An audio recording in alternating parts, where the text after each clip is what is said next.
जब रुदन हुआ तो रुदन सुनकर के ठाकुर जी प्रकट हो गए।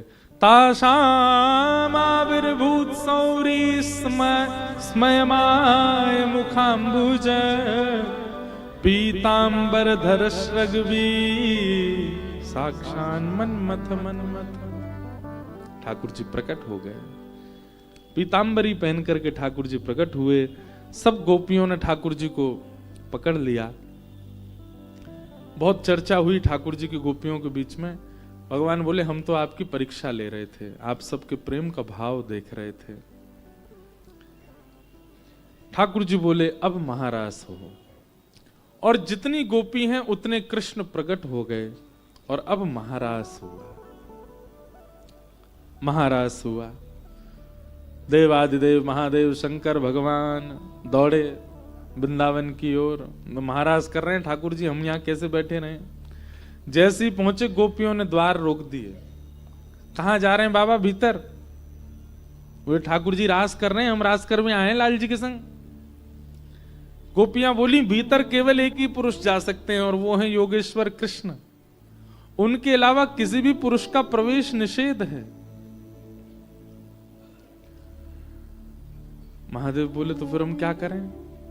बोले अब वो आप जानो, ठाकुर जी जाने, कैसे जाओगे? भीतर तो केवल गोपियां और ठाकुर जी हैं, आप नहीं जा सकते। अब देखो हमारी ब्रज की कई कथाएं ऐसी हैं, उन कथाओं के अनुसार यदि आप सुनेंगे तो कई भाव अलग पुष्ट होंगे। ललिता जी को दया आ गई महादेव पर। महादेव देवों के देव हैं, महादेव हैं। तो हमारी श्री ललिता जी बाहर आई। किशोरी जी ने भेजा ललिता जी को, जाओ और जाकर के महादेव को युक्त करो, योग्य बनाओ। ललिता जी बोले क्या महादेव योग्य नहीं? बोले योग्य हैं, पर एक योग्यता होती है कि भीतर योग्यता है पर बाहर सबको दिख नहीं रही है। महादेव वैसे वाले योग्य हैं, भीतर से योग्य हैं पर बाहर दिख नहीं रहा है इन गोपियों को। अब ऐसी योग्यता प्रकट करो कि बाहर दिखे। वो प्रेम जो महादेव के भीतर विराजमान है वो बाहर आवरण के रूप में आवे, तभी प्रवेश मिलेगा महाराज में। तब ललिता जी गईं और महादेव को यमुना तट पर बैठा करके श्री ललिता जी ने प्रेम प्रसंग सुनाया, ठाकुर जी की निकुंज लीला सुनाई। और उस निकुंज लीला को सुनते सुनते सुनते महादेव के नेत्र बंद हो गए, रोम रोम आनंदित हो गया, नेत्रों से अश्रु प्रवाह। ये देखो शाम, ये देखो शाम, यही तो है मेरे जीवन प्राण। जहां देख रहे हैं महादेव वहीं श्याम सुंदर दिखने लगे। तमाल वृक्ष को दौड़ करके जाकर के महादेव ने हृदय से लगा दिया, यही तो श्याम सुंदर हैं। किसी भी श्याम वर्ण की वस्तु को देखते हैं उसकी तरफ दौड़ते हैं, श्याम सुंदर कह करके। किसी भी पीत वर्ण की वस्तु को देखते हैं तो पीतांबरी मान करके दौड़ते हैं उसकी तरफ। कहीं पुष्पों को देखते हैं तो गले की माल समझ के दौड़ते हैं उसकी तरफ। सब जग कृष्णमय दिखने लगा महादेव को। मतलब भीतर जो प्रेम था अब वो बाहर प्रकट हो गया। इसी को गोपी भाव कहते हैं। ये देखो शाम, वो देखो शाम, यही तो है मेरे जीवन प्राण। सब जगह कृष्णमय हो गया। मैं देखूं जिस ओर सखीरी, सामने मेरे सांवरिया। सब जगह कृष्ण। यहां कहते हैं कि महारास जब हुआ तो एक से अनेक कृष्ण हो गए। नहीं, कृष्ण तो एक ही है, पर गोपियों को सब जगह कृष्ण दिखने लगे। कई गोपियां तो वृक्षों को ही कृष्ण मान करके उनके साथ रास कर रही हैं। कई गोपियां तो यमुना जी को ही कृष्ण मान करके बार बार यमुना जी को हृदय से लगा रही हैं। प्रेम की वह अवस्था है जिसका वर्णन व्यास मंच से भी संभव नहीं है। महादेव जब बिल्कुल गोपी भाव में परिणत हो गए, जित देखूं उतित कृष्णमयी है, तब महादेव ने अपना कमंडल उठाया, माते भिक्षाम देही।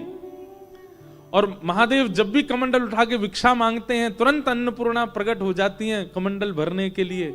आज अन्नपूर्णा वृंदावन में प्रकट हो गई। बोला अन्नपूर्णा माई की। और जैसे ही महादेव का कमंडल भरने लगी, महादेव कमंडल पीछे कर, आज अन्न की भिक्षा नहीं चाहिए।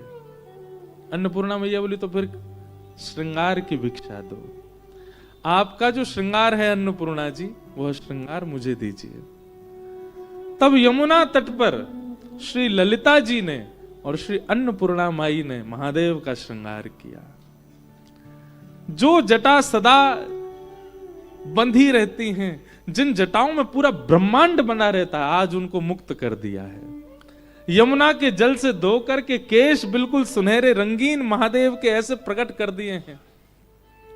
जो सदा भस्म रमाए रहते थे, आज महादेव को यमुना जल से स्नान करके सुंदर आंखन में काजर लगायो है, होठन में लालिमा लगाई है, गले में सुंदर नवलखा के हार पहनाए हैं, सर्प बिच्छू आदि सबंध के जाओ अपने नानी घर घूम के आओ कुछ दिना, पूरे दिना चढ़े रहो महादेव के ऊपर। आज गोपी बने रहे महादेव। आहा, कानन में कुंडल पहनाए हैं, गले में नवलखा के हार पहनाए हैं, सुंदर जो माताएं पहनती हैं, मैं भूल जाता हूं रोज क्या बोलते हैं उसको, जो नीचे पहनती हैं, नहीं नहीं नहीं, लहंगा। हाँ, लहंगा जैसा पहनाया, सुंदर चुनरी डारी गले में, काजर आंखन में लगायो, और इनके तो 2 आंखन में काजल लगे, महादेव के तो 2 यहां, तीसरो यहां। आहा, अरे आप लोग हंसो नहीं, दर्शन करो, कितने सुंदर लग रहे हैं महादेव। कभी जाके देखो हमारे गोपेश्वर महादेव को, कितने प्यारे लगते हैं। सब गोपी फीकी लगती है उनके आगे। मूछन में इत्र लगायो, मूछ वाली गोपी हैं, हाथन में कड़ूला पहने हैं, बाजूबंद पहने हैं, पैरन में सुंदर पायल धारण करी है, चुनरी ओढ़ करके महादेव ने पैरन में महावर लगाई, हाथन में मेहंदी लगाई है, बिल्कुल गोपी स्वरूप धारण कर लिया। बोल गोपेश्वर महादेव की हर।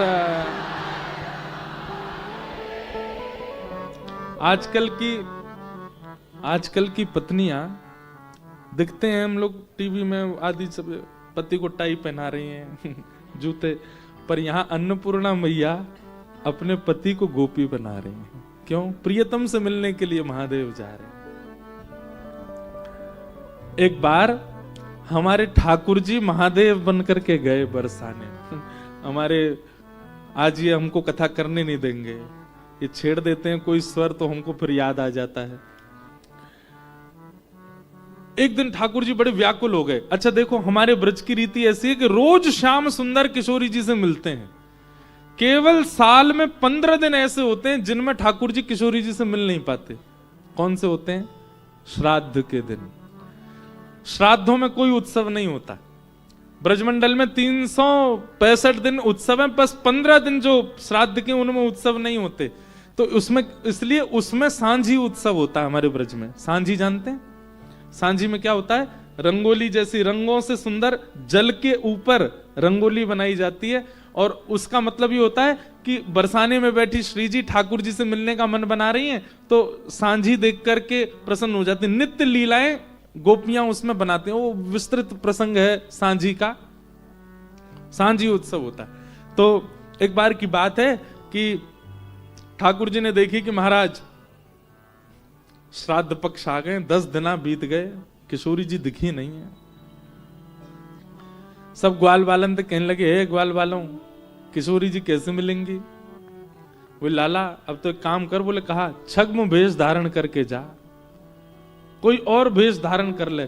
ठाकुर जी बोले गोपी में बन के जा चुको, चूड़ी बेकवारी बन के जा चुको, सांझी बनाई वारी बन के जा चुको। अब तो बरसाने वाले इनको इतना शक है कि नंदगाम तो कोई भी छोरी आवे तो वो ये टटोल के देखें कहीं श्याम सुंदर तो नहीं, चोरी बन के ही आवे। मधुमंगल बोलो लाला एक काम ऐसा क्या? बोले कहा हमारे नंदगाम में एक बाबा बैठो है, कहा नाम बा को? नंदीश्वर महादेव। बोले नंदीश्वर बैठो है, यदि लाला तू जोगी बन के जाएगो कोई नहीं पहचानेगा। और सबरे ग्वाल बाल लेकर के नंदीश्वर महादेव के पास ठाकुर जी को ले गए, और वहां जाकर के ठाकुर जी का श्रृंगार किया। जोगी रंग भी नाया, अच्छा श्रृंगी नाद बन जाया, जोगी रंग वीणाया, अच्छा श्रृंगी नाद बजाया। हमारे ब्रज के परम रसिक महापुरुष हुए श्री मल्लुकदास जी महाराज, उनका ये भाव है कि ठाकुर जी जोगी बनकर के बरसाने दर्शन करवे जा रहे हैं। जोगी रंग भीनाया, अच्छा श्रृंगी नाद बजाया, जोगी रंग भीनाया, अच्छा श्रृंगी नाद बजाया। हम केवल भाव सुना सुना के गा देते हैं। मोतिन लर अलक गंगा, मानो जटा जूट में गंगा हो। मोती लर अलक गंगा, मानो जटा जूट में गंगा।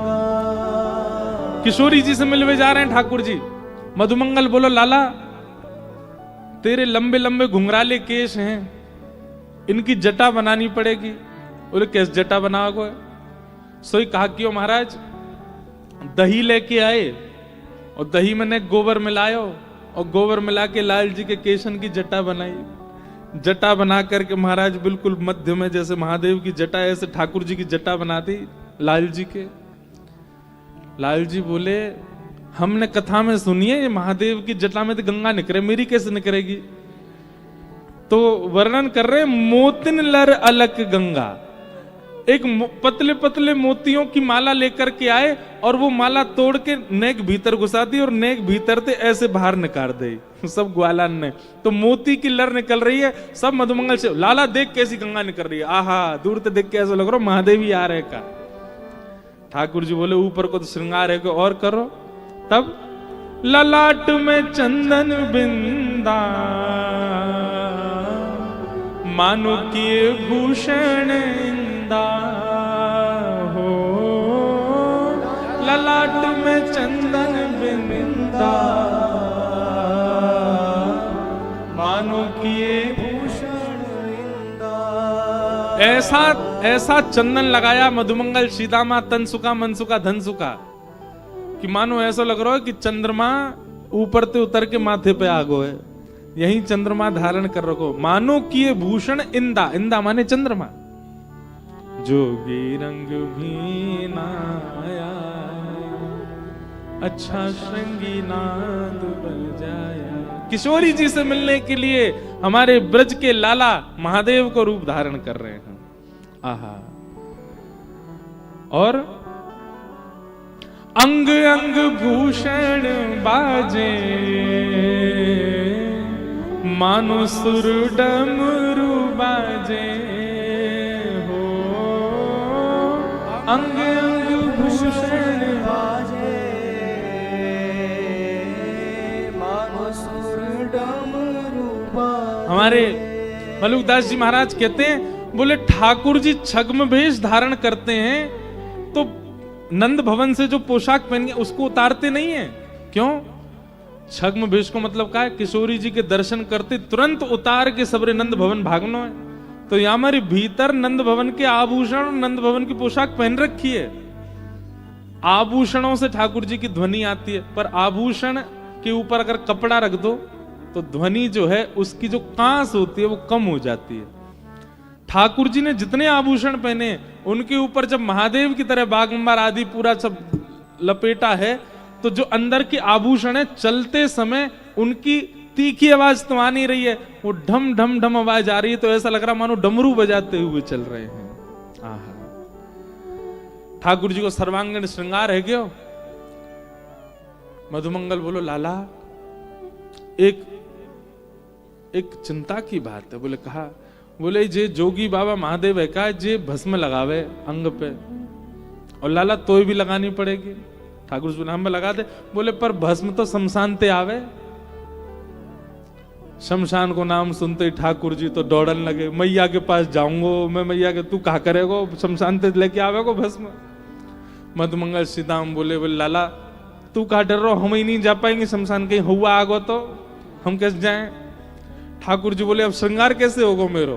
कितना सुंदर वर्णन श्री मलुकदास जी कर रहे हैं कि मधुमंगल श्रीदामा तनसुका मनसुका धनसुका सब सखाओं ने मलियागिरी चंदन लगाया ठाकुर जी के अंग पर श्री जी से मिलने की जो ज्वाला ठाकुर जी के हृदय में, जो व्याकुलता, जो विरह ठाकुर जी के हृदय में है, उस विरह की अग्नि से मलियागिरी चंदन जल करके भस्म बन गया। मलियागिरी चंदन ब्राजे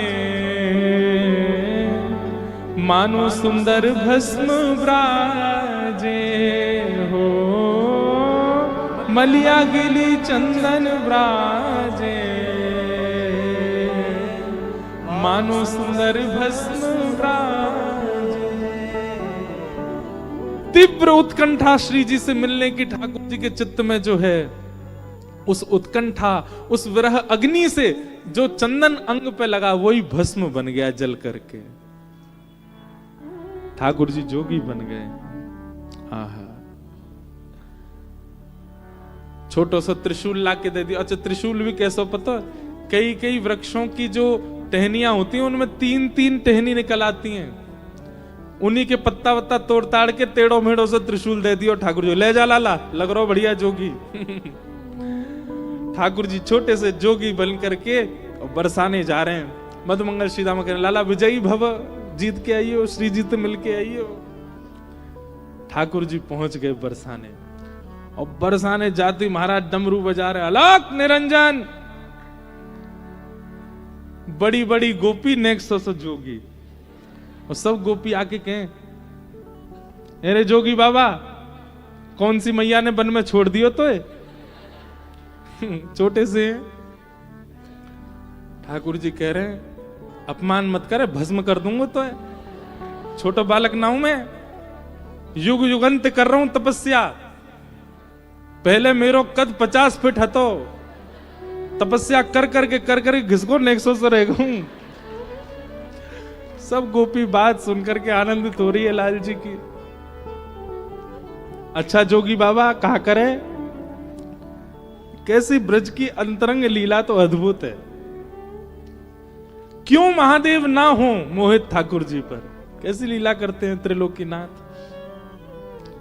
तो सब गोपियां बोली जोगी बाबा कहा करे। ठाकुर जी बोले कुंडली देखूं मैं और मुखमंडल देख करके सब बता दूं भविष्य, और मेरी विशेषता तो यह है कि मैं मुख देख करके अगर कन्या हो तो यह बता दूंगा या को वर कौन होगा, और वर को और छोरा को बता दूंगा या कि कन्या कौन होगी। सबरी गोपी बोली अरे तुम भर बताए तो बोले हाँ। सबरी गोपी आके बैठ गई, जोगी बाबा हमारे बता दो हमारो ब्याह कौन थे होगा। सब किशोरी जी की सखियां घेर करके बैठी। ठाकुर जी को उनसे तो मतलब है ही नहीं, ठाकुर जी को तो श्री जी से मिलना है। ठाकुर जी एक की तरफ देख के बोले सुन तेरा तो ब्याह ही ना होगा, तू ऐसी रहेगी जीवन भर, तेरा ब्याह ना है सके। तू जाते ब्याह करवे को मन बनावे कि वाह को ब्याह कोई और ते है जागो या वो पधारे ही जाएगो, या हमारे तू ब्याह मत करियो, तू जीवन भर ऐसी रहेगी। और सुन तू सामने खड़ी का है, तेरे काजे तो एक छोरा मुझे अभी मिलो नंदगाम में मधुमंगल, एक पामते टेढ़ो चले वही तो होगा तेरो ब्याह। सबरी गोपी नाराज है गई। ठाकुर जी तो सब कहा कह रही है। ठाकुर जी बोले एक उपाय ऐसा कह, बोले कहा तुम सबरी सखी जिनके चरणन की उपासना करो, यदि उनको ब्याह श्रेष्ठ वर्ते है गयो तो तुम समन के ब्याह भी सुमंगल है जाएंगे। श्री जी की याद दिलाती सब सखी बोले अरे श्री जी के पास ले चलो, उनके ब्याह की पहले पता तो चले, हमारी सुकोमला हमारी इतनी प्यारी श्री जी को ब्याह कौन थे होएगो। चल जोगी बाबा हमारी जो स्वामिनी जी ने के एक बार उनके बारे में बताए दो, उनको ब्याह कौन थे होएगो। आहा, ठाकुर जी पहुंच गए। 10 दिन हो गए थे, किशोरी जी दिखी नहीं है, और वहां किशोरी जी भी व्याकुल है ठाकुर जी के दर्शन के लिए, पर ठाकुर जी ऐसा रूप बदल के आए कि किशोरी जी को पहचान में नहीं आ रहे हैं। एक तो सांवले ठाकुर जी, ऊपर ते मलियागिरी चंदन भस्म बन गो। तो सांवलो व्यक्ति जब सफेद सफेद भस्म लगा ले तो और ही विचित्र लगे। ठाकुर जी आए, ठाकुर जी को देख करके महाराज अचेत है गए, देखते ही रह गए श्री जी को। ललिता विशाखा सब सखी बोली, अरे जोगी बाबा जइए हमारी स्वामी जी ने बता दे इनको ब्याह कौन ते होगो। अरे सुनो, तुम्हारी जो स्वामिनी जी है ना, इनको जाते ब्याह होएगो, वो इनके जैसे बगल में खड़ो होगो तो ऐसा लगेगो अमावस्या की रात्रि में पूर्णिमा प्रकट है गयो हो। मतलब श्री जी तुम्हारी पूर्णिमा है, पर जाते इनको ब्याह होगो वो अमावस्या की रात्रि तक कम नहीं होएगो, बिल्कुल कारो ही होएगो। सब सखी बोली, हम सब जान नहीं है तेरे मन की बात, तू कौन के काजे अंकित कर रहा हो। बोले मैं अंकित ना कर रहा हूं, मैं वास्तविकता कह रहा हूं। और इनके बगल में जो खड़ो होएगो, खड़े रहते ही इनकी उपमा भर जाए, समझ रही हूं भाई, तो इनको ब्याह होएगो। सब सखी बोली, अब कोई ऐसा थोड़ी करेंगे, छोरा ने पकड़ पकड़ के इनके बगल में खड़ी करेंगे हम कि हाँ भाई जाते इनकी उपमा भर रही हो, बात ब्याह कराओ। जोगी बोलो, अब छोरा ने कहां पकड़ के लाओगी, मैं यहां हूं, मुझे खड़ो करके देख लो। और कौन पकड़ के लाओ, जब उपस्थित में हूं तो मुझे खड़ो करके देखो। ललिता विशाखा सब गुस्सा वही ठाकुर, जैसे ही महाराज पीछे भागी, आहा मोहन मंत्र फूंक दे मारी, मोह सब गोपी डारी। हाँ मोहन मंत्र फूंक दे मारी, मोह सब गोपी डारी। सब गोपियों को मूर्छित कर दिया। आहा, और स्वयं ठाकुर जी चल कर गए। किशोर जी घबरा रही हैं, जन कौन सा जोगी बाबा आ गए। सोहे बाम भाग में प्यारी, मानो अर्धंग सवारी। हाँ सोहे बाम भाग में प्यारी,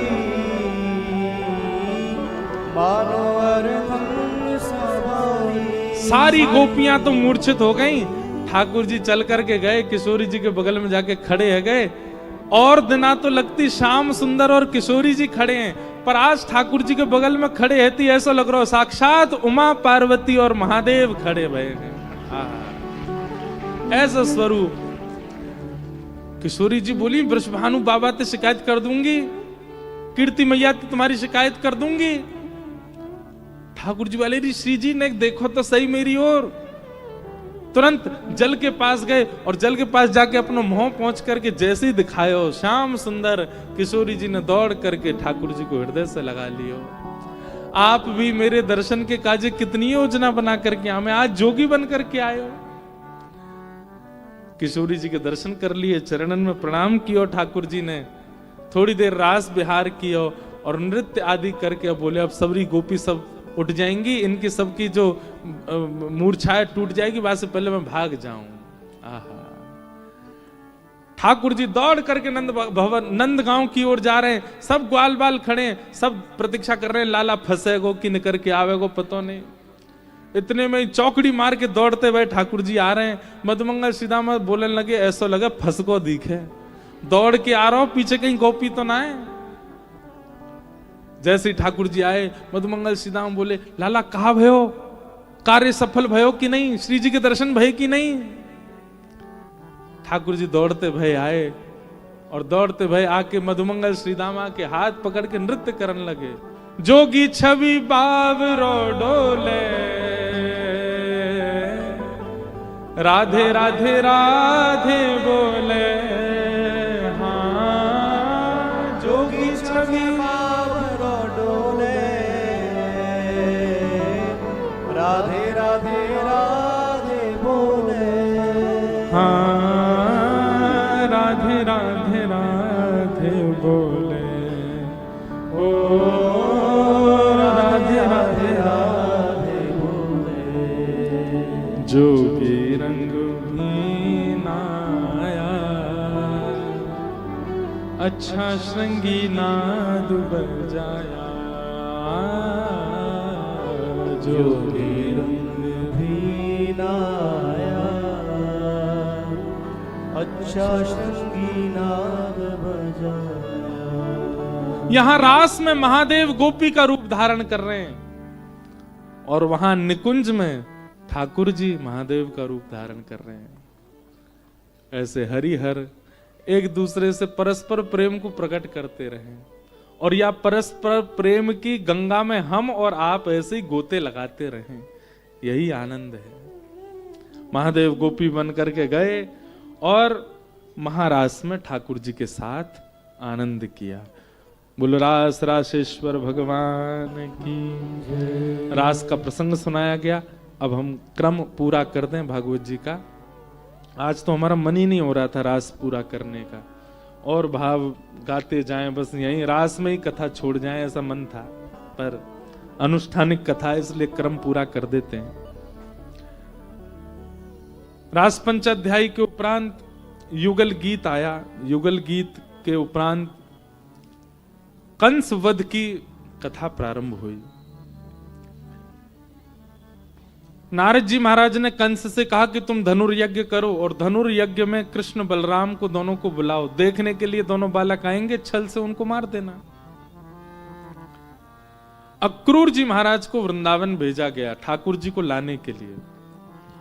अक्रूर जी महाराज वृंदावन आए।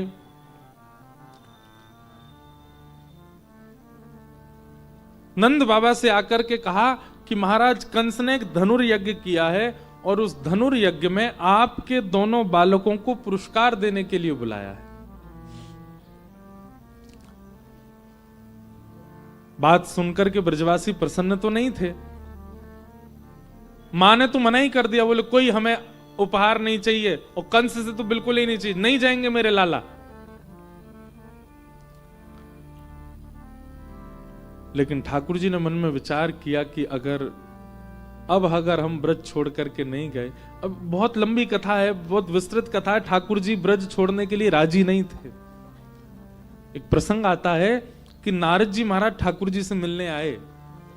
ठाकुर जी गैया चरा रहे थे, सो नारद जी को देख करके ठाकुर जी ने हृदय से लगा, अरे नारद बताओ कैसे आए। नारद जी बोले, भगवान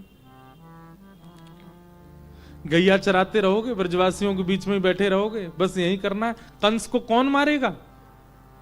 ये बाकी की लीलाएं सब होनी है, द्वारिका लीला होनी है, महाभारत का युद्ध होना है, गीता का ज्ञान उपदेश करना है, 16,108 ब्याह आपको करने हैं, ये सब क्रियाएं आगे बहुत कुछ होना है, वो कौन करेगा? तो ब्रजवासियों की ओर देख के और ब्रज को देख करके ठाकुर जी एक बार नारद जी से कहते हैं, नारद जी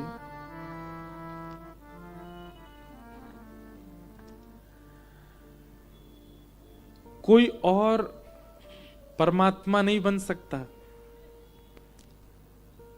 कुछ ऐसी योजना बनाओ ना, तुम सब लोग मिलके 33 कोटि देवता मिलके महादेव से बात करो, ब्रह्मा जी से बात करो, सब लोग कुछ मिलके योजना बनाओ कि वैकुंठ पति किसी और को बना दो। ब्रह्मांड का नायक, ब्रह्मांड का जगत नियंता, जगदाधार परमात्मा किसी और को घोषित कर दो। मैं ब्रज नहीं छोड़ पा रहा। नारद जी बात सुनकर के कहते हैं, पहले तो ब्रह्मा को शक हुआ था आप पे कि आप परमात्मा हो कि नहीं, फिर इंद्र को शक हुआ था, आज मुझे भी हो रहा है कि आप सच में परमात्मा। जो निराकार है, जो निर्गुण है, जो निरीह है, जिससे पूरी सृष्टि है, आज वो खुद मोह में पड़ गया ब्रजवासियों के। ठाकुर जी स्वीकार करते हैं, बोले मोह में नहीं पड़ा हूं, प्रेम में पड़ गया। नारद वेद वेदांत उपनिषद सब जगह ये बात उद्धृत है कि मुझे कोई नहीं बांध सकता, पर तुम जरूर एक सूत्र लिखना। नारद भक्ति सूत्र नारद जी ने लिखा है, भगवान की आज्ञा से लिखा है। तुम जरूर कुछ लिखिए ना, और उस भाव में प्रेम का प्रभाव दिखाना, और उस प्रेम के प्रभाव में यह बताना कि वो परमात्मा जिसको कोई नहीं बांध पाया, उसको प्रेम ने बांधा। प्रेम, परमात्मा भी बंधन में है, किसके? प्रेम के। नारद जी ने भगवत आज्ञा से नारद भक्ति सूत्र ग्रंथ लिखा, और उसमें नारद जी महाराज कहते हैं, प्रेम क्या बोले प्रेम स्वरूपम, उसका वर्णन नहीं किया जा सकता। मैंने बता दिया और आपने समझ लिया, समझो वो कोई सामान्य बात थी, प्रेम नहीं था। प्रेम किसे कहेंगे? ना मैं बता पाऊं और ना आप समझ पाओ, वो प्रेम है। फिर किसी ने कहा, नारद जी अगर प्रेम की अवस्था में आप सबसे पहला नंबर किसी को देना चाहेंगे तो किसको देंगे? नारद जी कहते हैं पहला और आखिरी वाली बात नहीं है, जितनी भी संख्या है मैं सब एक ही को दूंगा। यथा ब्रज गोपिका नाम, ब्रज की गोपियां, जिन गोपाल कियो वश अपने, जिन गोपाल सब गाओ, जिन गोपाल कियो वश अपने, जिन गोपाल कियो वश अपने, उर्धर श्याम भुजा, ओ उर्धर श्याम गोपी प्रेम की ध्वजा, गोपी प्रेम की ध्वजा, गोपी प्रेम की ध्वजा, गोपी प्रेम की ध्वजा। नारद जी कहते हैं मैंने आज पहली बार पर ब्रह्म को बंधन में देखा है। परमात्मा कह रहे हैं कि द्वारिका लीला कोई और कर ले, वैकुंठपति कोई और बन जाए, ब्रह्मांड को संभालने के लिए किसी और को चुन लो, मैं व्रत छोड़ के नहीं जा सकता। तब नारद जी कहते हैं, बोले भगवान ये असंभव है, आपके स्थान पर कोई और नहीं, आप ही पर ब्रह्म हैं, पर ब्रह्म कोई और कैसे हो सकता है? भगवान ने अपने में से अनेक प्रकट कर दिए। नारद जी महाराज बोले भले ही आप कितने भी प्रकट कर दो, अपने जैसे प्रकट कर दो, अपने से भी श्रेष्ठ प्रकट कर दो, पर जीवन भर यह तो रहेगा, ये जो भगवान हैं यह किन से प्रकट हुए? श्री कृष्ण से प्रकट हुए। तब भी पर ब्रह्म आप ही रहोगे, इसलिए आपको ही करना पड़ेगा। नारद जी महाराज और ठाकुर जी का बड़ा सुंदर संवाद हुआ कि ब्रज ना त्यागना पड़े, लेकिन ठाकुर जी बाध्य हो गए।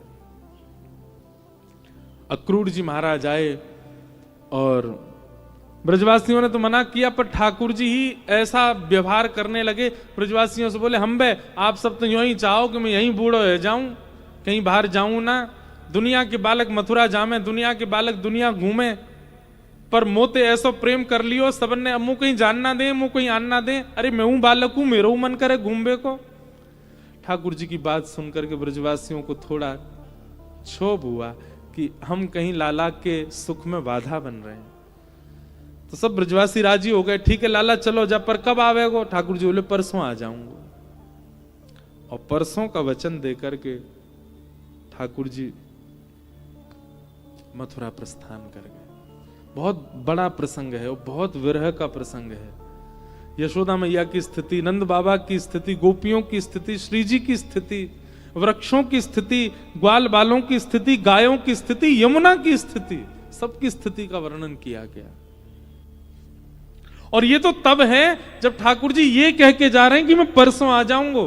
किसी ने कहा ठाकुर जी ने झूठ क्यों बोला, जब आना ही नहीं था बरसों तक तो क्यों कह के गए परसों की?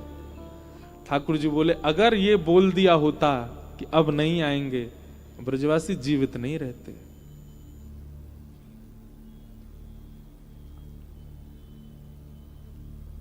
परसों की बात कह करके रथ में बैठ करके ठाकुर जी जाने लगे। अक्रूर जी के मन में आया कि यशोदा मैया को सच पता होना चाहिए, आस लगाए बैठी रहेंगी मेरो लाला आवेगो। चलते हुए रथ से अक्रूर जी महाराज ठाकुर जी से बोले, भगवान आप अभी ब्रजवासियों से मिल रहे हैं, मैं जरा जलपान करके आता हूं। अक्रूर जी महाराज भीतर दौड़ करके गए, यशोदा मैया को एक कक्ष में ले गए और मैया से जाकर के बोले, मैया एक बहुत सत्य बात आपको बतानी है। यशोदा मैया बोली, हाँ बताओ, जल्दी जल्दी बताओ, लाला जा रहा है।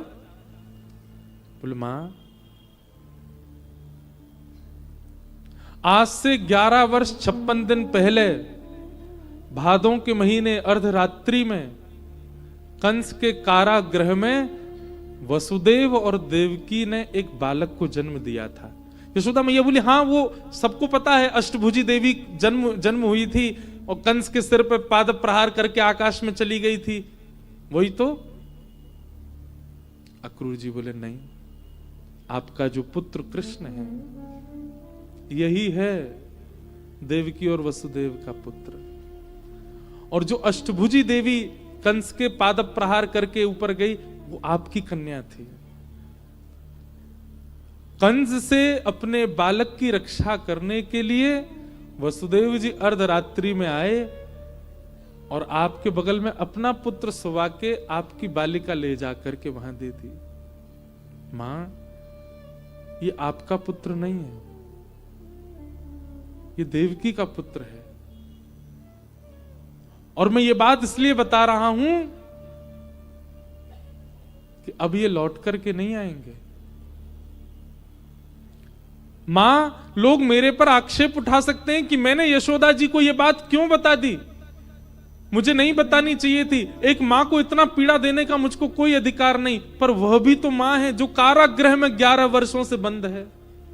मैं रोज उस मां के दर्शन करता हूं, रोज पूछती है मेरा कन्हैया कैसा दिखता है, मेरे लाला के नेत्र कैसे हैं, मेरे लाला के केश कैसे हैं। अरे कारागृह में जो खिड़की है ना, वहीं खड़े होकर के और वृंदावन से आने वाले लोगों को इशारा करके आवाज लगा के बुलाती है और कहती है, कहां से आ रहे हो? वृंदावन से आ रहे हैं। बोले, वृंदावन में नंद जी को लाला देखो आपने? और वहीं खड़ी खड़ी अटारी से सुनती है कृष्ण लीला। उस मां का भी तो विरह है मां, वो भी तो प्रतीक्षा कर रही है अपने पुत्र की। इसलिए मैं आपको बता रहा हूं, कृष्ण अब लौट करके नहीं आएंगे। यशोदा मैया का तो रक्त ठंडा पड़ गया।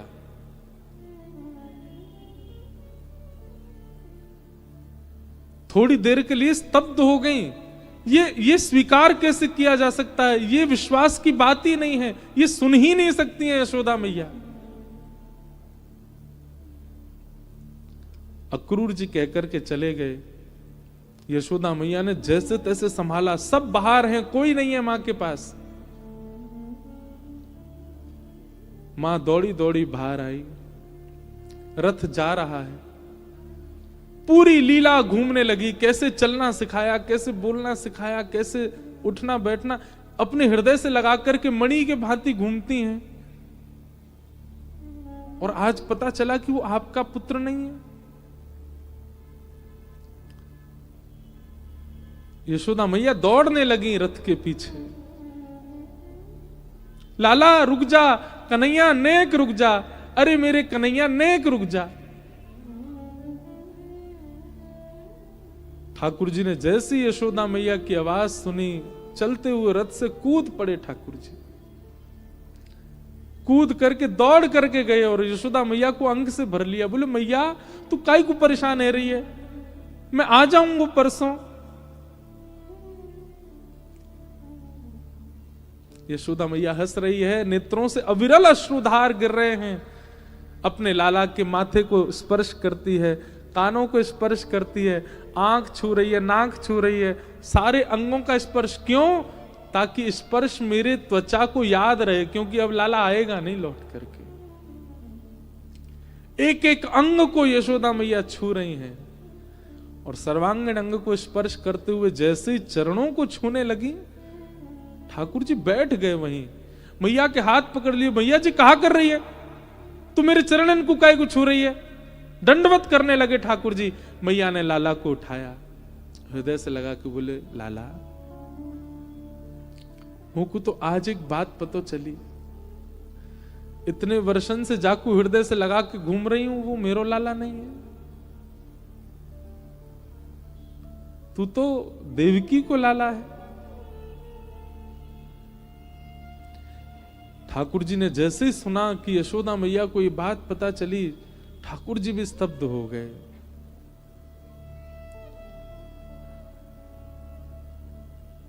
अब निशब्द हैं, कुछ कह नहीं सकते ठाकुर जी। यशोदा मैया सर्वांगीण अंगों का स्पर्श करती है और हृदय से लगा के कहती, लाला मेरी एक दो बात माने को। पहली बात, देवकी से मेरी शिकायत मत करियो। नेक्सस माखन खावे के पीछे मैंने तू को उखल से बांध दियो, तेरे पीछे छड़ी लेके भागी, ये सब बात तू देवकी को मत बताइयो लाला। और दूसरी बात मेरी एक और सुन ले, मुझे पता है तू अब लौट के नहीं आवेगो,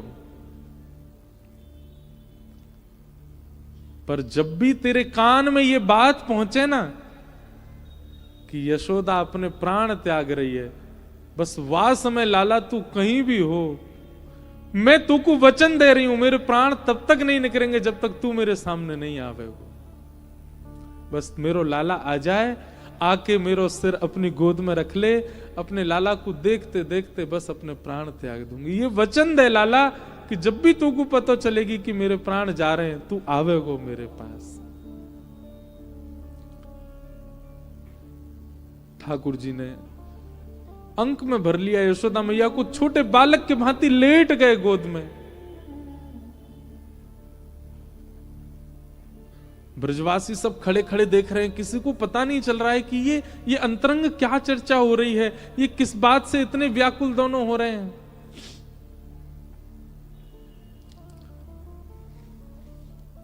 यशोदा मैया ने आज्ञा की, लाला जा।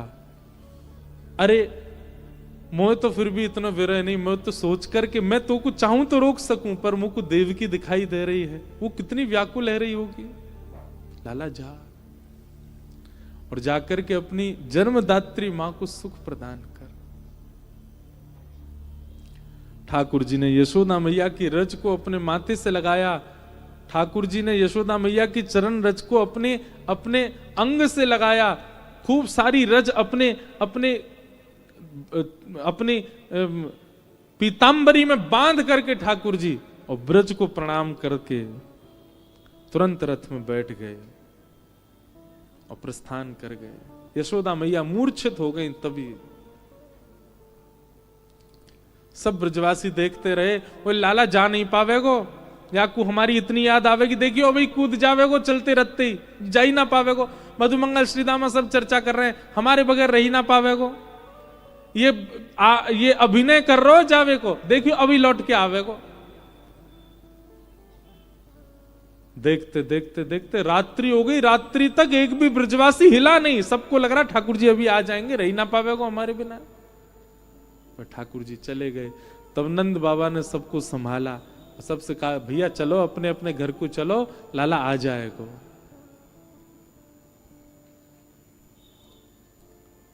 कान्हा तेरी जोहत रह गई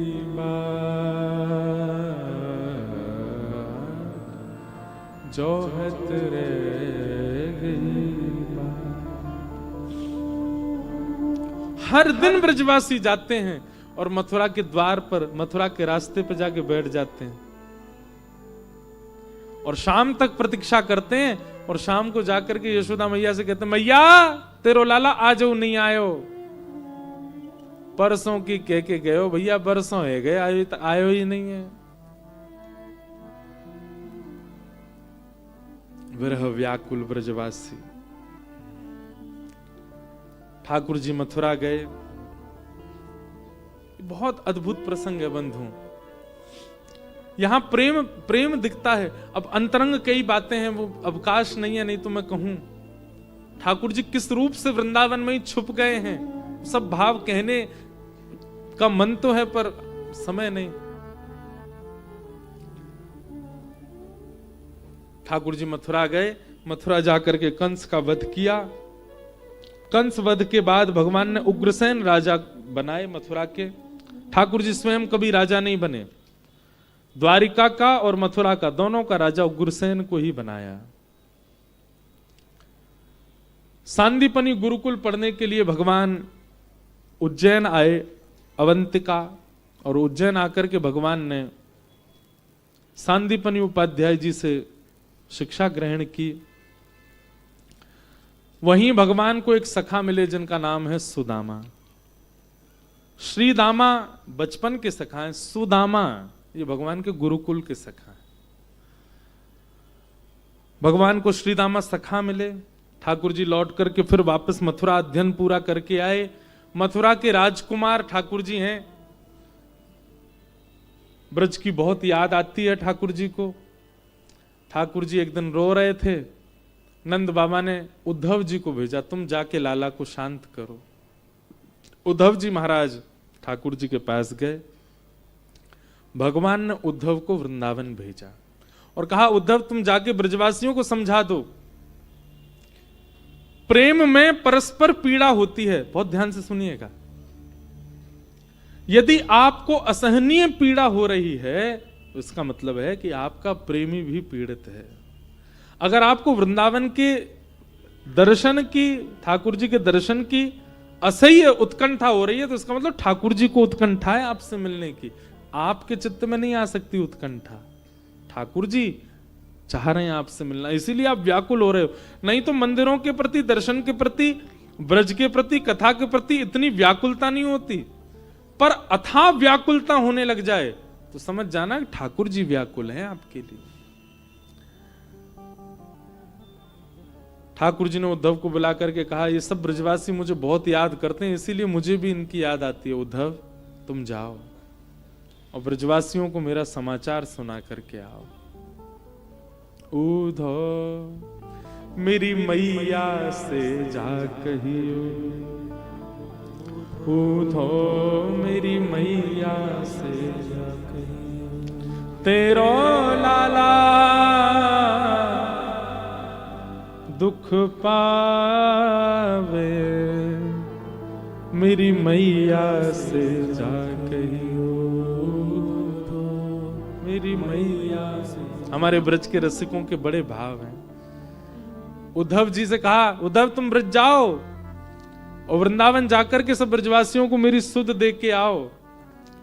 उद्धव जी महाराज बोले, बृहस्पति का शिष्य हूं मैं, मेरी वाणी सुनकर के देवता स्तब्ध हो जाते हैं, तो ये तो अनपढ़ गंवार ब्रजवासी, गोबर थापने वाले, गैया चराने वाले अनपढ़ ब्रजवासी, इनके सामने ऐसा ऐसा वेद कहूंगा, ऐसा वेद कहूंगा, सब सुनकर के आपको भूल जाएंगे, पर ब्रह्म की उपासना में लग जाएंगे। उद्धव बोले, ज्यादा कठिन मत बोलना, बस सीधे हैं ब्रजवासी, सरल भाषा बोलना। भगवान ने अपना मोर पिच उद्धव के मुकुट में लगा दिया, कारी कमली उतार के पहना दी। जाओ उद्धव।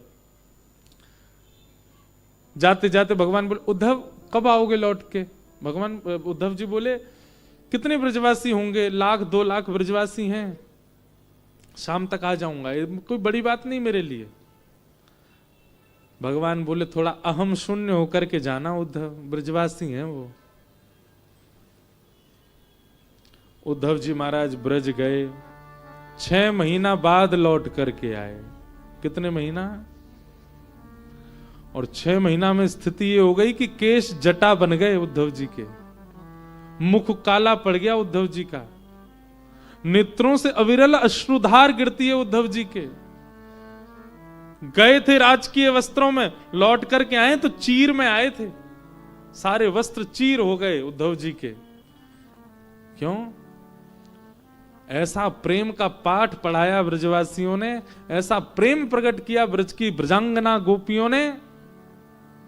एक बात कहें, कथा पूरे विश्व से सुन लीजिएगा, पर उद्धव गोपी संवाद तो किसी ब्रजवासी से सुनो। ब्रज की लीला तो ब्रजवासी ही सुना सकता है।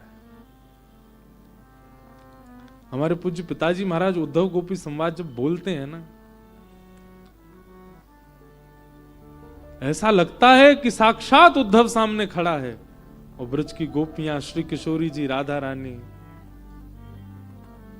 और वहां केवल उद्धव संवाद में किशोरी जी की वाणी है, जिसको हम कहते हैं भ्रमर गीत।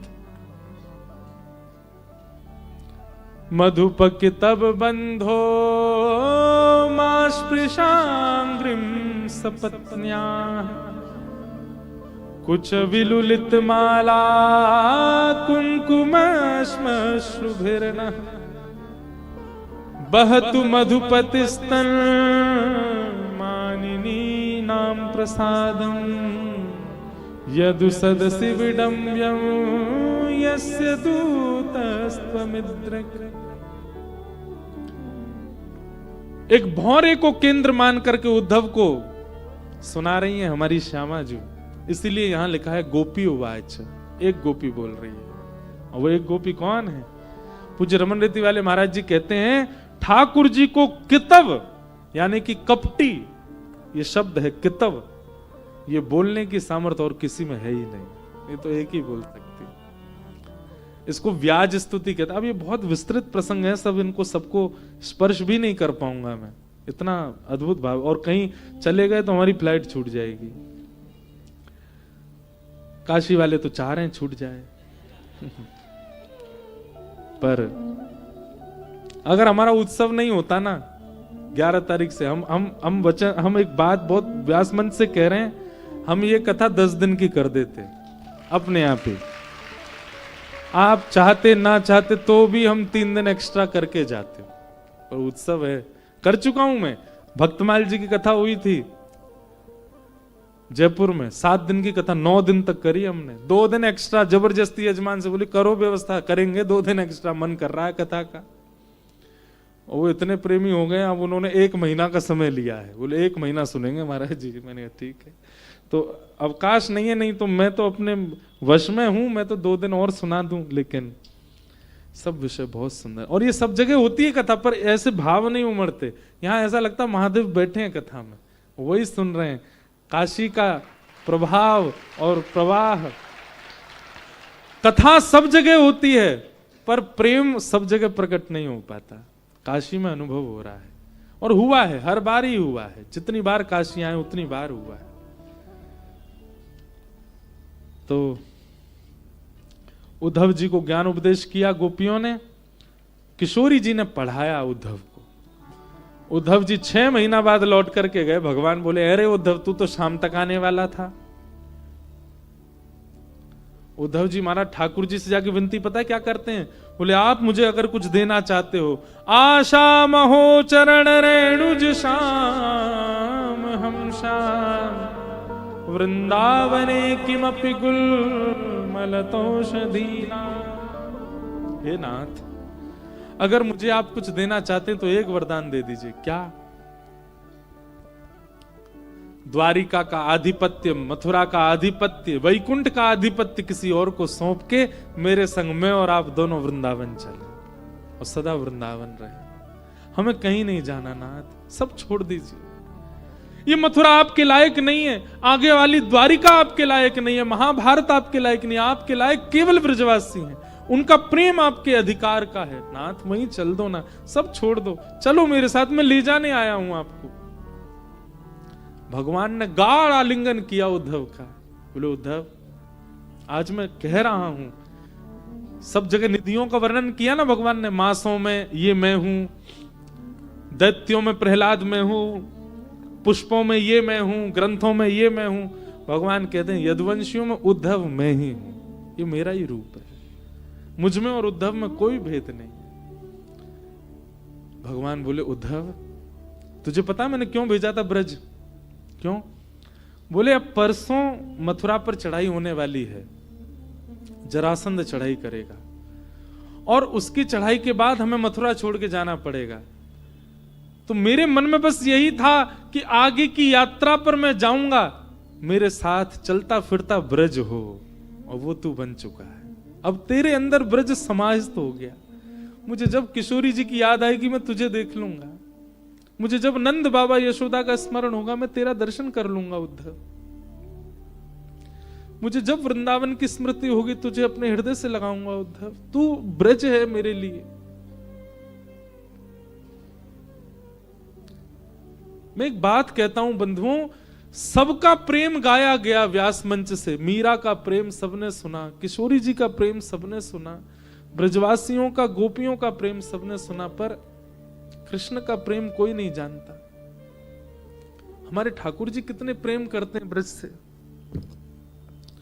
रुक्मणी जी कहती हैं, द्वारिका में ठाकुर जी 100 वर्ष से अधिक रहे, पर 100 वर्ष तक ठाकुर जी केवल एक ही करवट से सोते हैं। एक दिन रुक्मणी जी बोली, मैंने देखा है आप एक ही जगह करवट लेके सोते हो, पीछे आप सहज क्यों नहीं सोते? सोते समय तो व्यक्ति सब जगह करवटें लेता है, आप एक ही जगह करवट क्यों लेते हैं? ठाकुर जी बोले, रुक्मणी इस तरफ करवट लेता हूं क्योंकि सामने तुम हो, पीछे करवट इसलिए नहीं लेता क्योंकि उस दिशा में वृंदावन है। कहीं उस दिशा की तरफ मैंने करवट ले ली तो मैं विरह सह नहीं पाऊंगा। ठाकुर जी जब चलते भी है ना तो दिशा पूछ करके चलते हैं कि उस दिशा में ना चलूं जिस दिशा में वृंदावन है, क्योंकि मैं रोक नहीं पाऊंगा स्वयं को। उद्धव, अब तू मेरे योग्य बन गया, अब मेरे को यह विश्वास, एक सांत्वना मेरे चित्त में रहेगी, मेरे साथ मेरा हाथ पकड़ के ब्रज खड़ा है।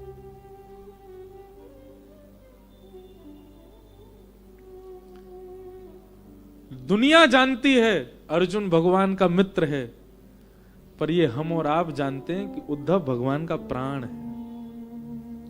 उद्धव जैसा प्रेम ठाकुर जी ने किसी से नहीं किया। तुझे पढ़ाने भेजा था, तुझे ब्रज को समेटने भेजा था अपने अंदर, और अब वो हो चुका है उद्धव।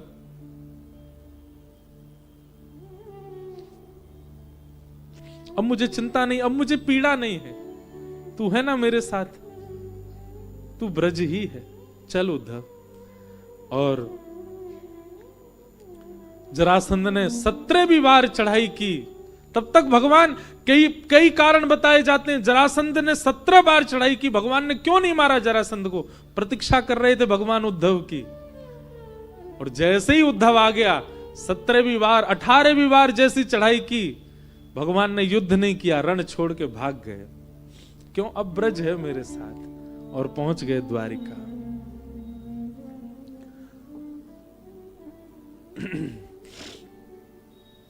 प्रतीक्षा कर रहे थे ठाकुर जी उद्धव की, उद्धव आ जाए उसके बाद हम जाएंगे, ब्रज आ जाए साथ में।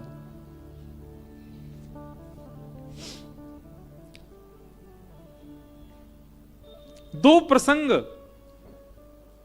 कभी भगवत कृपा होगी ना, स्वच्छंद प्रवचन करने की मेरी प्रबल इच्छा है। एक तो उद्धव गोपी संवाद और एक उद्धव कृष्ण संवाद, दोनों में उद्धव प्रधान है। वहां उद्धव गोपी संवाद में किशोरी जी और उद्धव का वार्ता है, और उद्धव कृष्ण संवाद में ठाकुर जी और उद्धव की वार्ता। अद्भुत है। पर उस स्थिति तक पहुंचने के लिए पहले आपको अनेक सप्ताह सुननी पड़ेंगी, अनेक कथाओं का श्रवण करना पड़ेगा उस स्थिति को श्रवण के योग्य बनने के लिए। और मुझे भी बहुत कथाएं कहनी पड़ेंगी, तभी उस भाव में हम जा सकते हैं। भगवान उद्धव के साथ, सब ब्रजवासियों के साथ द्वारिका पधारे।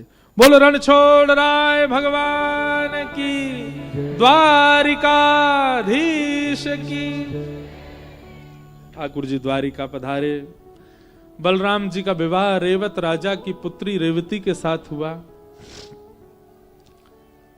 और कौंडनपुर के राजा भीष्मक के साथ में, भीष्मक की पुत्री रुक्मणी के साथ में भगवान श्री कृष्ण का विवाह हुआ। बोलो रुक्मणी रमण भगवान की। अब हम जल्दी से क्रम पूरा कर देते हैं, क्योंकि अब आगे का भाव बहुत विस्तार है, सब नहीं कह पाएंगे। भगवान के अष्ट प्रमुख ब्याह हुए। 16,108 राजकुमारियों को बंदी बना रखा था भौमासुर ने। भगवान ने भौमासुर का वध करके उन सबको वहां से मुक्त करके उनसे भी ब्याह किया। ये ब्याह क्यों इतने हुए, मैंने बहुत बार विस्तार से कहा, यूट्यूब पे जाके सुन लेना। भगवान का आगे दिनचर्या, ग्रहचर्या सबका नारद जी ने वर्णन किया। तत्पश्चात अश्वमेध यज्ञ पांडवों ने किया। राजसूय यज्ञ में भगवान पहुंचे और जाकर के उनका यज्ञ सफल बनाया। सुदामा मित्र भगवान से मिलने के लिए आए। सबको कथा तो पता ही है कैसे सुदामा जी आए, और सुदामा जी ने आकर के भगवान से कुछ नहीं मांगा, दर्शन की याचना की, पर ठाकुर जी ने सब कुछ सुदामा जी को दे दिया। इस प्रकार सुदामा चरित्र हुआ। आगे भगवान अपने पुत्रों को समझाते रहते हैं कि भाई कभी भी संतों का अपमान मत करना, नहीं तो परमात्मा होके भी मैं तुम्हारी रक्षा नहीं करूंगा। लेकिन बालकों ने इस बात को माना नहीं। संतों का अपमान भगवान के पुत्रों ने किया। रूप, यौवन, संपत्ति और बहुसम्मान, ये चार यदि आपके जीवन में हैं और पांचवा सत्संग आपके जीवन में नहीं है, तो इन चारों में से कोई भी आपका पतन करवाएगा। अगर आप रूपवान हो, यौवन बढ़िया शरीर है, संपत्तिवान हो और बहुत कम उम्र में बहुत सम्मान पा रहे हो, और इन चारों के साथ सत्संग आपके जीवन में नहीं है, एक गुरु आपके जीवन में नहीं है, एक वाणी आपके जीवन में नहीं है, एक व्यासपीठ आपके जीवन में नहीं है, तो ये चारों में से कोई भी आपको गिराने की पूर्ण सामर्थ्य रखता है। भगवान के पुत्रों के पास ये चारों हैं। रूप भी है, यौवन भी है, संपत्ति भी है, युवावस्था में बहुत सम्मान भी है, पर भगवान के पुत्र होने के बाद भी उनके जीवन में सत्संग नहीं है। इसलिए मैं इस बात से यह समझता हूं, ठाकुर जी के बहुत समीप रहने की इच्छा प्रकट मत किया करो। प्रेम तब तक ही अच्छा होता है जब तक प्रेमी थोड़ा दूर हो। ब्याह से पहले पति को पत्नी में साक्षात लक्ष्मी जी दिखती हैं, और पत्नी को पति में साक्षात नारायण, दो भुजा वाले नारायण घूम रहे हैं। एक एक चीज बढ़िया लगती है, लेकिन ब्याह के 5 साल बाद पत्नी को पति में साक्षात महाकाल दिखाई देते हैं। और भाई श्री कहते हैं कि ब्याह जब होता है तो पत्नी होती है चंद्रमुखी, और 1 साल बाद हो जाती सूर्यमुखी, और 5 साल हो जा ज्वालामुखी। आप सबको अनुभव है, मेरे को तो नहीं है, मैं तो सुनी सुना ही बात कह रहा हूं। और फिर बोलते हैं, फिर पुरुष क्या हो जाते हैं, बोले अंतर्मुखी। ये सब भी देखो नियोजन है। ठाकुर जी स्वयं भी ऐसे ही रहते हैं। भगवान की गृहस्थचर्या दिखाई गई भागवत में, वहां ठाकुर जी भी भय खाते हैं पत्नियों से, उनका भी वर्णन किया गया है। केवल एक से नहीं डरते, रुक्मणी से। रुक्मणी को गुस्सा ही नहीं आता। तो भगवान का यहाँ प्रणय कलह सुनाया गया, और किशन जी पहले दिन बोले महाराज जी प्रणय कलह जरूर सुनाना। मैंने कहा क्यों? बोले उसमें रुक्मणी जी और ठाकुर जी की नोक झोंक बताई गई है ना। अब समय नहीं है, नहीं तो सुनाता मैं। प्रणय कलह, तो कहने का अभिप्राय हम क्या कह रहे थे कि रूप, यौवन, संपत्ति और बहुत सम्मान, इनके साथ में अगर सत्संग नहीं है तो ये चारों आपको नष्ट करने की पूर्ण सामर्थ्य रखते हैं। कभी कभी अति सामीप्य मत मांगा करो भगवान से। भगवान के पुत्र ही यदुवंश के नाश का कारण बन गए, बताओ। भगवान के संग रहकर के भी कभी नहीं संभल पाए। ठाकुर जी कहते मैं भगवान हूं, पर फिर भी संभलने के लिए सत्संग में जाओ, कथा श्रवण किया करो। पर बच्चे बोले हमको भगवान के पुत्र हो के कथा सुनने की क्या जरूरत है। और यही कारण बना उनके नाश का। संतों का अपमान किया, संतों ने श्राप दे दिया। शांब के साड़ी पहना के ले गए तो बोले इसके गर्भ से लौह पिंड जन्म लेगा, जिसके कारण पूरा यदुवंश नाश होगा। एर का नाम की घास बन गया, लड़ते झगड़ते सब एक दिन यदुवंशी नष्ट हो गए। बलराम जी महाराज क्षीर सागर में प्रवेश कर गए। भगवान प्रभाषित क्षेत्र में जाके बैठे। एक भेलिया ने पैर का तलवा देख के कोई जीव समझा और बाण मार दिया। दौड़ा दौड़ा ठाकुर जी के पास आया। ठाकुर जी बोले सब मेरी इच्छा से हो रहा है, तुम बिल्कुल चिंता मत करो। भगवान को लेने के लिए विमान देवताओं ने भेजा था। उस विमान में भगवान ने उस भेलिया को भेज दिया, जाओ तुम जाओ। उद्धव जी महाराज ठाकुर जी के लीला विश्रांति में, देखिए एक बात हम स्पष्ट कर दें, हमारी आपकी तरह पंचभूत ठाकुर जी का समाप्त होता है, ऐसा कभी सोचना भी नहीं सपने में। गीता जी कहती हैं हमारे आपकी तरह पंचभूत जिस प्रकार शमशान जाता है और अग्नि में प्रज्वलित होता है, इस प्रकार भगवान के अंग की गति होती है। ऐसा सोचने वाला व्यक्ति वस्त्र सहित गंगा में स्नान करे। इतना अपवित्र विचार है ये। ठाकुर जी का कभी इस प्रकार से हमारे आपकी तरह अंत नहीं होता। ठाकुर जी तो विश्राम करते हैं अपनी लीला को। उद्धव जी ने कहा भगवान अब आप जा रहे हैं। उद्धव को भगवान ने ज्ञान उपदेश किया। उद्धव जी ने कहा भगवान आप जा रहे हैं, आपके बाद हम वैष्णव आपका यदि आश्रय करना चाहें तो हमें कहां जाना चाहिए। भगवान बोले उद्धव मेरी ओर देखो। और ठाकुर जी एक दिव्य ज्योति के रूप में प्रकट होकर 7 बार आकाश में भ्रमण किए और तिरोधाय प्रविष्टोयम श्रीमद् भागवतार्णवम, श्रीमद् भागवत में विराजमान ठाकुर जी हो गए। उद्धव को कहा उद्धव सुखदेव जी के द्वारा सुनाई गई परीक्षित को भागवत की जो कथा है ये मेरा ही स्वरूप है, ये मेरा ही अंग है, ये मेरा ही भाव है। आप किसी ग्रंथ पोथी किताब महापुराण को सुनने नहीं आए हैं, आप साक्षात कृष्ण को सुनने के लिए आए हैं, ऐसी भाव रखो। उद्धव जी महाराज बद्रिकाश्रम चले गए और अर्जुन ने जाकर के सारा समाचार पांडवों को सुनाया। पांडवों ने परीक्षित को राजा बना दिया, स्वयं स्वर्गारोहण को चले गए। परीक्षित ने कलयुग को बांधा, एक ऋषि का अपमान किया जिसके कारण 7 दिन में मरने का श्राप लगा। आज 7वां दिन है। परीक्षित सामने बैठे, सुखदेव जी कहते हैं परीक्षित तुमने 7 दिन में कथा श्रवण की, अब थोड़ी देर में तक्षक सर्प आएगा और तुम्हें डसेगा। मैं तुमसे पूछना चाहता हूं क्या तुम्हारी मृत्यु होगी? परीक्षित कहते हैं भगवान मृत्यु देह की होती है, आत्मा की नहीं। और कथा देह को मुक्त नहीं करता, आत्मा को मुक्त करता। आपने कथा के द्वारा मुझे मुक्त कर दिया है। अब इस देह हमें क्यों मिला है? अवसर। देह मिलना, मानव बनना एक प्रकार का अवसर है। किस चीज का अवसर? संसार चक्र से मुक्त होने का अवसर। हमने आपको कुछ धन किस लिए दिए? ताकि आप अपने संकट से निकल चलो, एक अवसर दिया है। ऐसे ही ठाकुर जी ने हमको देह दिए, आंख दिए, नाक कान जीव ये सब कुछ दिया। अपने इस जीव चक्र से तुम मुक्त हो जाओ और मुक्त होकर के सदा के लिए मेरे निभृत निकुंज में मेरी प्राप्ति कर लो। कथा वही कराती है। देह का अभिमान अलग हो जाता है और आत्मदृष्टि अलग हो जाती है। जब तक ये दोनों विलग ना हो तब तक आपने कथा नहीं सुनी है। आप देह को आत्मा को एक ही मानते हैं, आप देह को और भीतर बैठी हुई उस जीव तत्व को एक ही मानते हैं, देह की पीड़ा और आत्म पीड़ा को एक ही मानते हैं, तो अभी तक आप कथा नहीं सुन रहे हैं।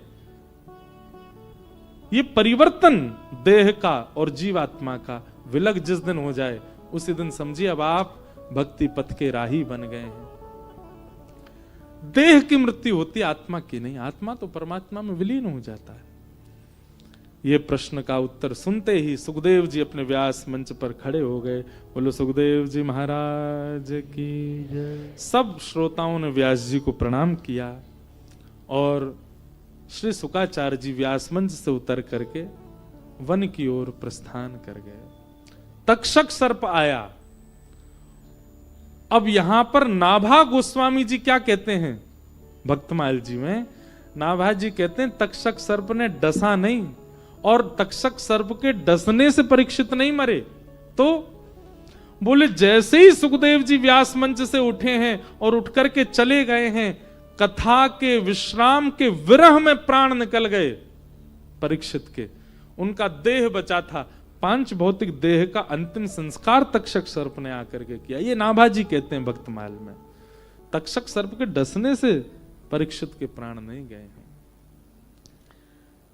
इस प्रकार श्री शुकाचार्य जी के वचन सुनकर के परीक्षित ने अपने जीवन का कल्याण किया।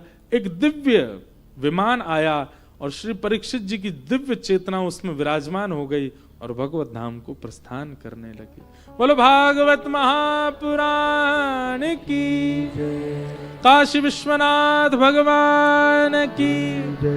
गंगा मैया की, बिंदु माधव भगवान की, सब संतन की, सब भक्तन की, संकट मोचन हनुमान जी महाराज की जय जय श्री राम, जय जय श्री राधे, जय जय श्री राम। नमः पार्वती पतये हर हर महादेव। मार्कंडेय ऋषि को प्रलय दर्शन करने की बड़ी इच्छा थी। उन्होंने भगवान को निवेदन किया कि नाथ मुझे प्रलय का दर्शन कराओ। तो प्रलय का दर्शन कराया, हिमालय भी डूब गया प्रलय में। मार्कंडेय ऋषि देख रहे हैं सब जल निमग्न हो गया। तभी क्या दिखता है, करार बिंदेन पदार बिंदम, मुखार बिंदे विनवेशयन्तम, वटस्य पत्रस्य पुटे शयानम, बालम मुकुंदम मनसा स्मरामि। श्री कृष्ण गोविंद हरे मुरारे, हे नाथ नारायण वासुदेव। जिह्वे पिबस्वामृतमेतदेव, गोविंद दामोदर। मार्कंडेय जी ने देखा कि सब जल निमग्न हो गए, लेकिन तभी एक वट वृक्ष का पत्ता, और उस वट वृक्ष के पत्ते पर छोटे से गोपाल जी अपने हाथों से अपने पैर के अंगूठे को मुख में लेकर के ठाकुर जी चूस रहे हैं। उनका दर्शन हुआ। मार्कंडेय जी ने तुरंत उन गोपाल जी को व्यवस्थित किया। पता है वो गोपाल जी कहां हैं?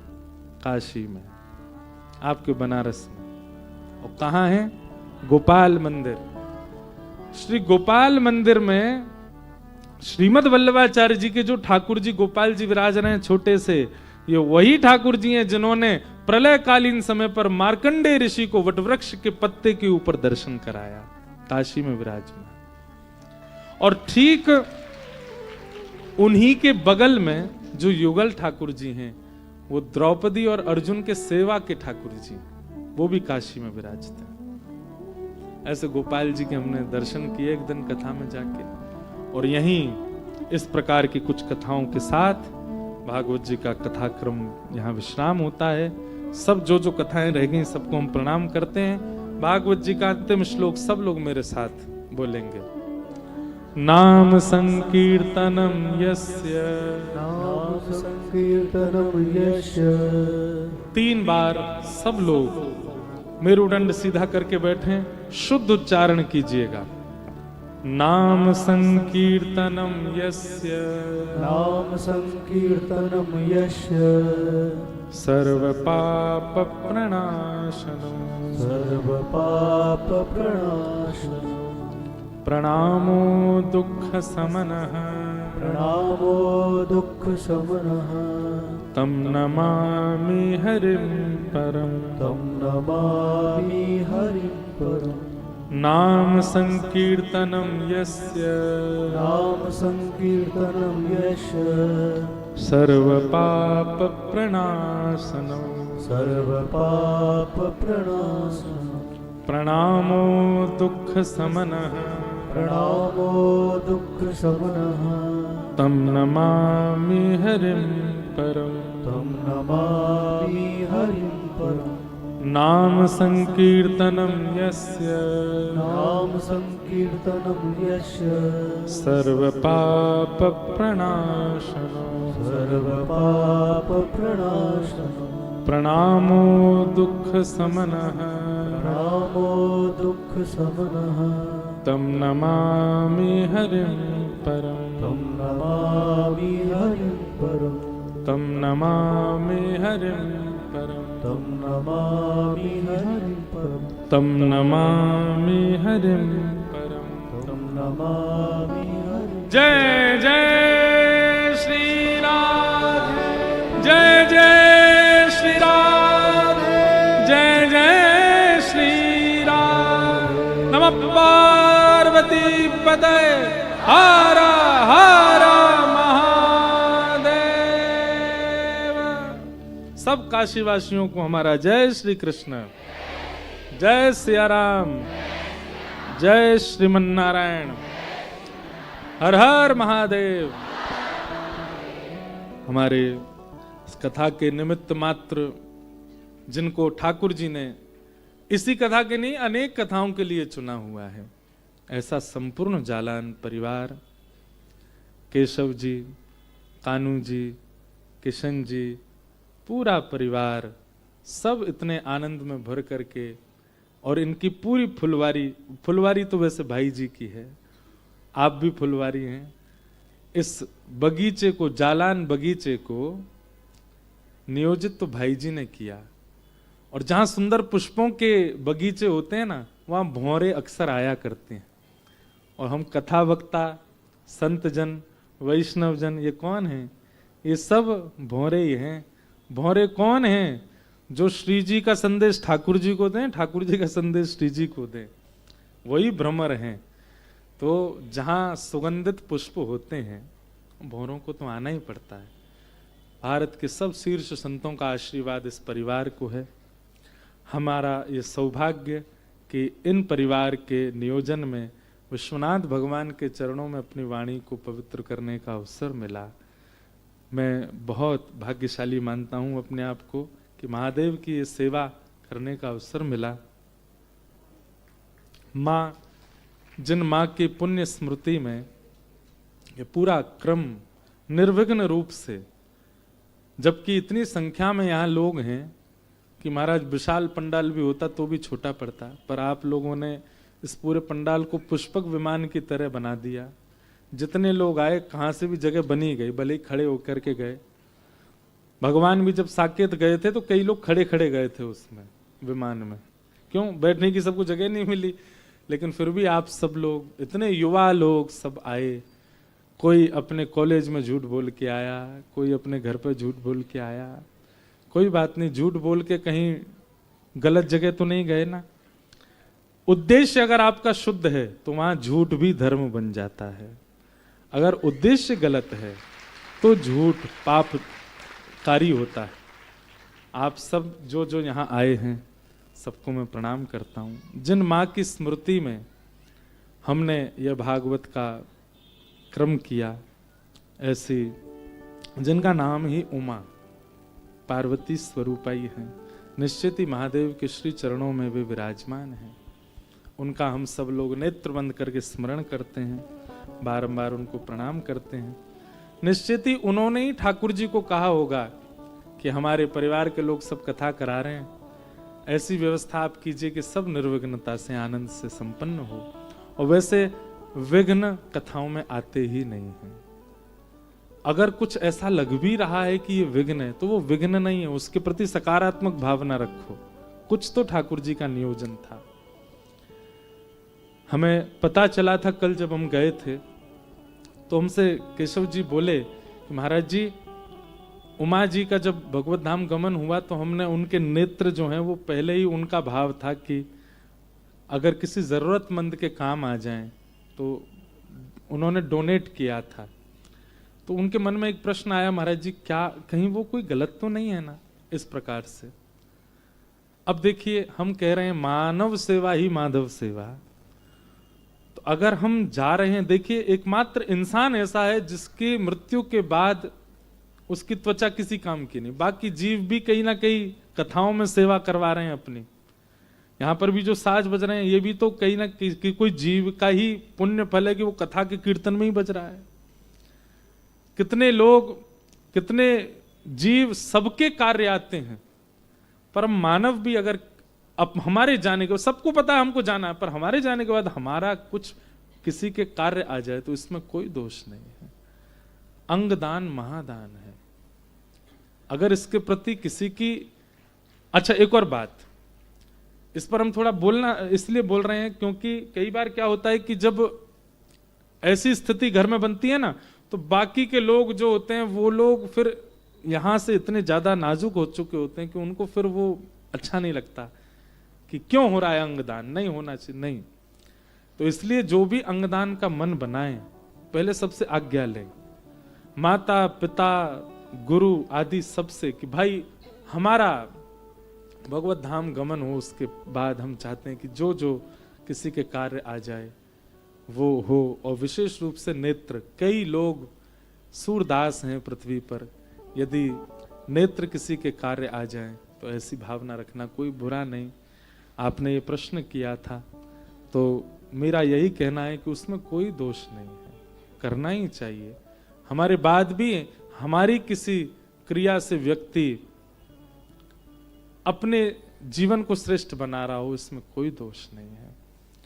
तो ऐसी उमा जी को हम बारंबार प्रणाम करते हैं, जिन्होंने जीते जी तो पूरे परिवार को आनंदित किया ही, पर भगवत धाम गमन के बाद भी किसी व्यक्ति को दृष्टि प्रदान की, काशी देखने की, महादेव को देखने की, ब्रह्मांड को देखने की। इस कथा में शायद वो व्यक्ति भी आया हो, उनकी दृष्टि से वही देख रहा हो। तो ऐसी माँ को हम प्रणाम करते हैं, ऐसे पूरे परिवार को हम प्रणाम करते हैं, काशी विश्वनाथ को प्रणाम करते हैं। यहाँ काशी में जितने भी देवालय हैं सबको व्यास मंच से वंदन करते हैं, गंगा मैया को प्रणाम करते हैं।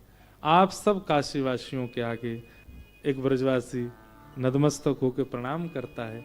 इन 7 दिनों में हमसे कोई त्रुटि हुई हो तो आप हमें क्षमा कीजिएगा। हमारी वाणी से कोई भाव ऐसा प्रकट हुआ हो या हमारे आने जाने में किसी को धक्का लग गया हो तो आप बुरा नहीं मानिएगा, हमें क्षमा कीजिएगा। हम पुनः बहुत जल्दी काशी में आएंगे। अब आप सब लोग भुजा उठाओ। ये कथा का नियम है, 7 दिन तक व्यास जी से आशीर्वाद लो और 7वें दिन व्यास जी को आशीर्वाद दो। और क्या आशीर्वाद दो?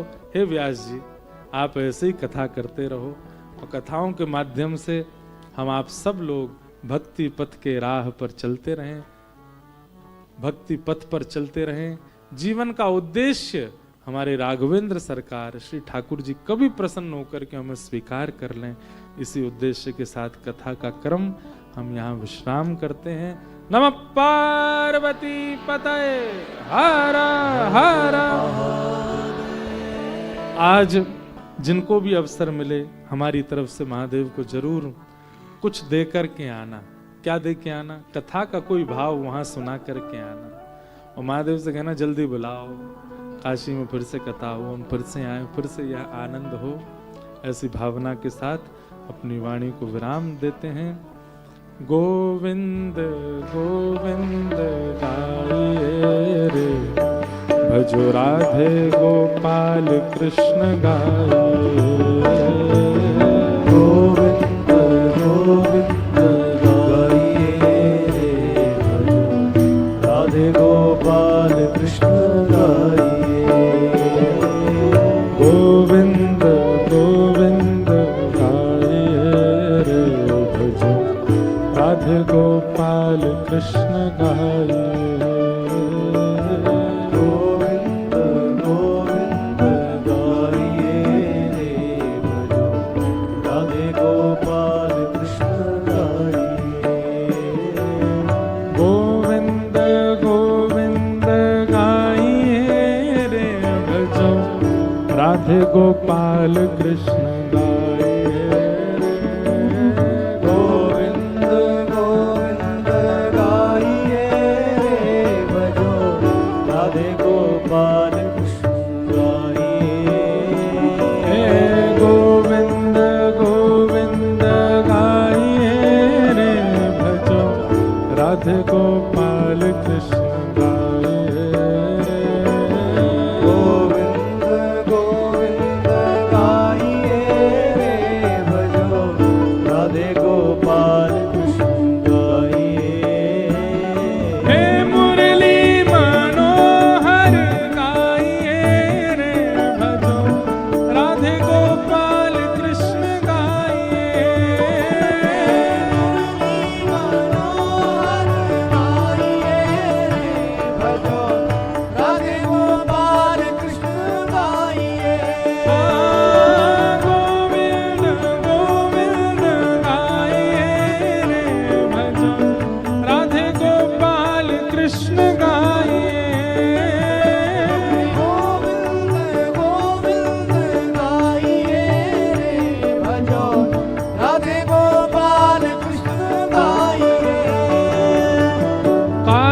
विश्वनाथ भजो राधे गोविंदा।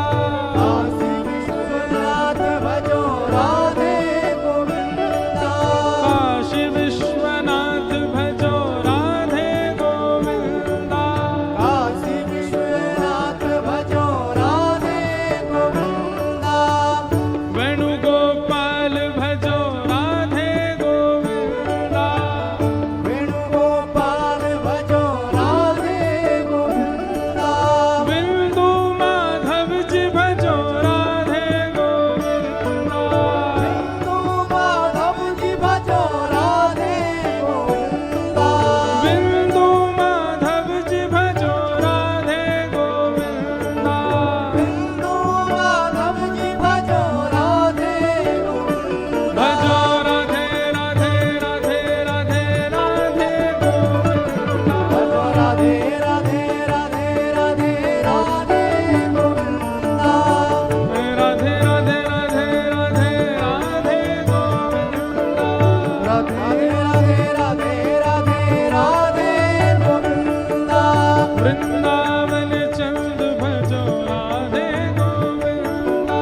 वृंदावन चंद भजो राधे गोविंदा। भजो राधे गोविंदा। ओ भजो राधे गोविंदा। भजो राधे गोविंदा। ओ भजो राधे गोविंदा।